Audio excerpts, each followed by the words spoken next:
Boa noite, meus amigos. André Machado que vos fala. 19 horas e 50 minutos, 24 de fevereiro de 2019. Eu tinha em mente hoje gravar um vídeo para vocês sobre a conjuntura global e também nacional, visto que isso está me chamando muita atenção e eu tenho abordado isso recorrentemente no meu Morning Call, e só que com isso eu acabo consumindo muito tempo do Morning Call, e o Morning Call ideal é fazer algo mais localizado, mais direcionado para o dia que está se iniciando. Mas infelizmente não consegui, e isso é uma das razões pelas quais eu não me comprometo mais a ter um programa dominical, porque o domingo para mim é uma agenda totalmente aberta e imprevisível, né? Eu estava na piscina com a minha esposa e as crianças, nossos vizinhos nos viram e apareceram aqui com 2 garrafas de champanhe, eu abri outras 2, quer dizer, passamos a tarde na piscina, depois fomos para cozinha, fizemos um baita de um espaguete a gorgonzola, muito bom, e fui dormir depois e acordei agora, né, tomando banho para ir para São Carlos, da onde eu estou morando agora. Mas enfim, por conta disso eu não consigo realmente ter um programa dominical, porque domingo é a agenda da família, não dá para eu ficar amarrado em horários 8, 9 da noite, enfim, eu viajo bastante de um lugar para o outro, de uma casa para outra. Mas esse tema é um tema que eu preciso explorar com vocês urgentemente. Talvez aqui, naquela linha que eu comecei com vocês no Morning Call de sexta, talvez para 90% não tenha validade nenhuma, utilidade nenhuma, mas eu sei que alguns poucos vão ter interesse e eu acho que vai ser produtivo, útil e talvez até super importante no sentido de resguardar o capital de vocês. O tema que eu queria comentar, que vai ficar mais para frente, talvez para essa semana mesmo, é o cenário geopolítico global, a questão aí principalmente agora, dos atritos que surgiram do Donald Trump com a Alemanha, com a Angela Merkel, por conta da taxação de veículos alemães, tá?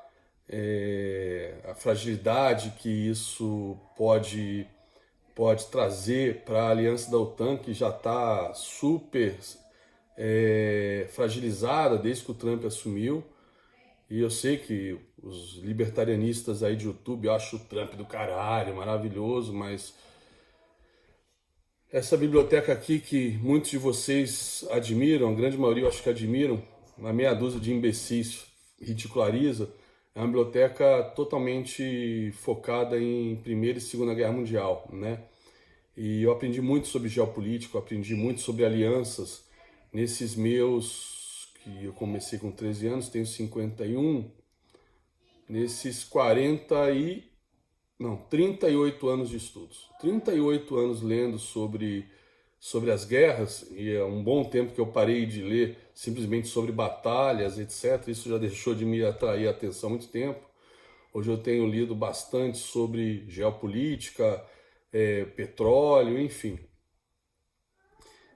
A questão da importação dos carros alemães não impacta só a Alemanha, né? Grande parte dos carros de brands, né, de marcas alemãs, são produzidos por países do leste europeu, aqueles que depois da queda da União Soviética se alinharam ao Ocidente. Então o impacto no PIB desses países, no dia a dia desses países, se vier essas tarifas, vai ser enorme. Ou seja, vão estar jogando vários países que se ocidentalizaram, né, vieram para o lado do Ocidente, vão estar jogando nos braços do Putin, né? Enfim, esses desequilíbrios que o Trump está produzindo, para mim, são muito perigosos. Mas já estou adiantando boa parte do texto, fica para mais para frente eu entrar em detalhes. Tem a questão italiana também, né, dos PIGs. Voltar a conversar sobre tech stocks, a questão dos bonds americanos, os treasuries, a curva achatada, essa mudança radical de humor do Fed, um Fed hawkish, de um mês para o outro vira dovish, e uma ata extremamente não vou dizer confusa, mas uma ata que saiu essa semana surpreendente, né? Com relação a vamos ter que ter paciência para esperar. Ou seja, os caras estão guardando alguma coisa muito feia e não estão querendo contar, não é possível. A maneira como eles falam, não, precisamos ter paciência, paciência. 14 vezes a palavra paciência foi citada na ata do Fed para realmente voltar a saber se vamos aumentar juros ou não. Enfim, tá tudo muito nebuloso. E aqui no Brasil, como vocês sabem, eu sou totalmente antipetista, mas também não sou pró-Bolsonaro e nunca fui. Puta.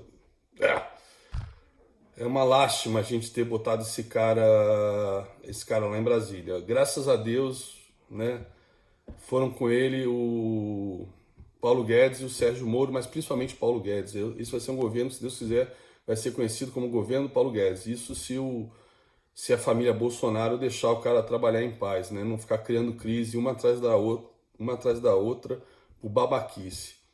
Mas o fato é que eu acabei de fazer uma chamada até no meu Instagram e no meu Face para vocês lerem não, vocês assistirem o programa Globo News Painel de ontem com a Renata Lopretti, onde ela entrevistou simplesmente o Leonardo Rolim, que é o secretário da Receita Federal, que hoje é a Receita Federal, secretário da Previdência, perdão, que hoje não é mais o Ministério, está dentro do Ministério da Economia, do Guedes. Os outros dois, deixa eu pegar o nome aqui, que eu também não sou um computador. Deixa eu pegar aqui.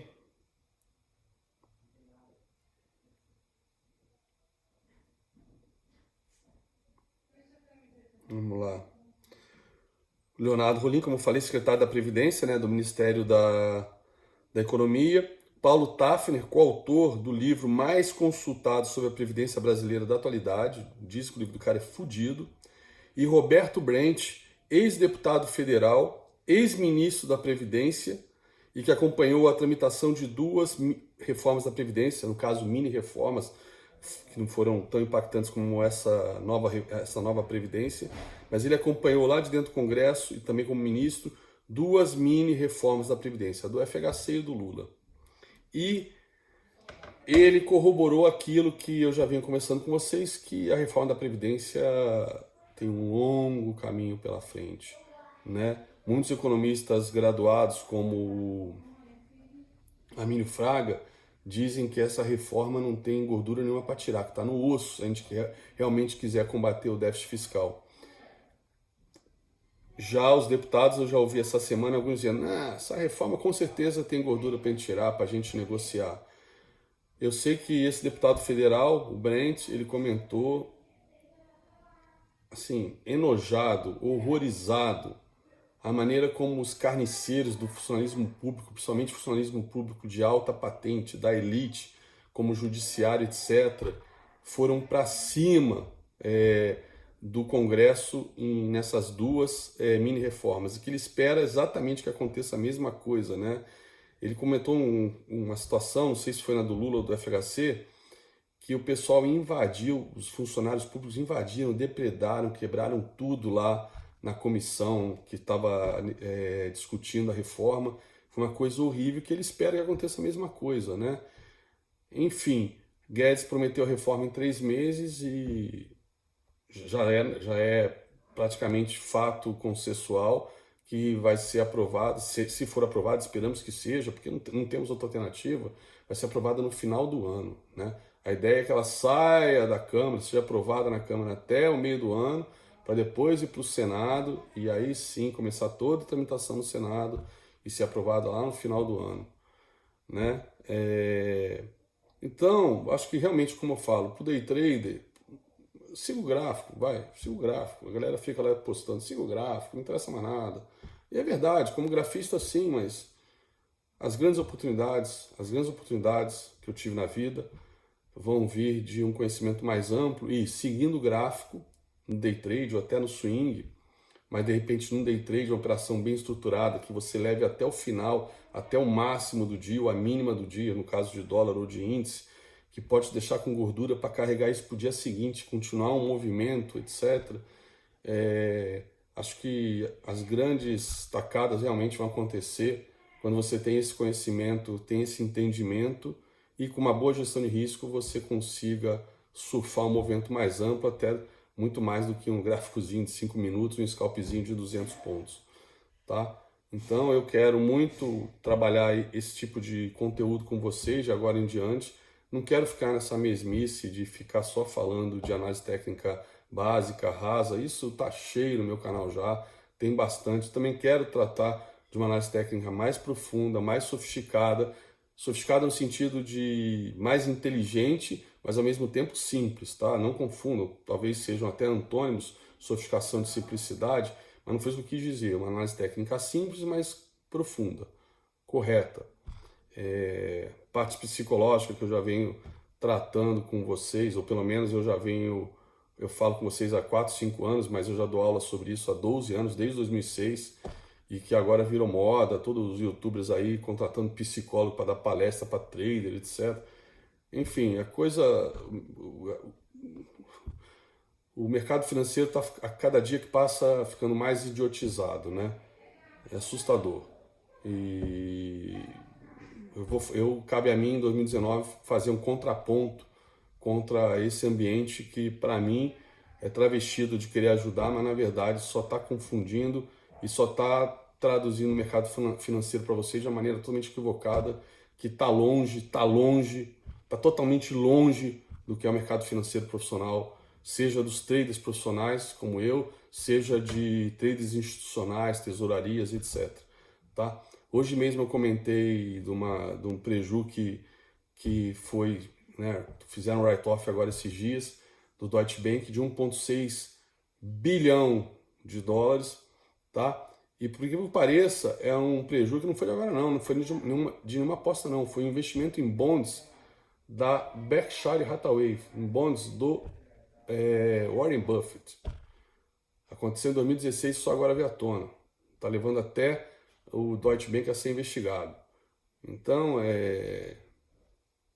mercado é muito mais complexo do que vocês imaginam e eu vou tentar não só continuar evoluindo e aprendendo sobre esse mercado todos os dias e o que eu puder disseminar de conhecimento, transmitir para vocês, discutir para vocês para aprendermos juntos, contem comigo, tá bom?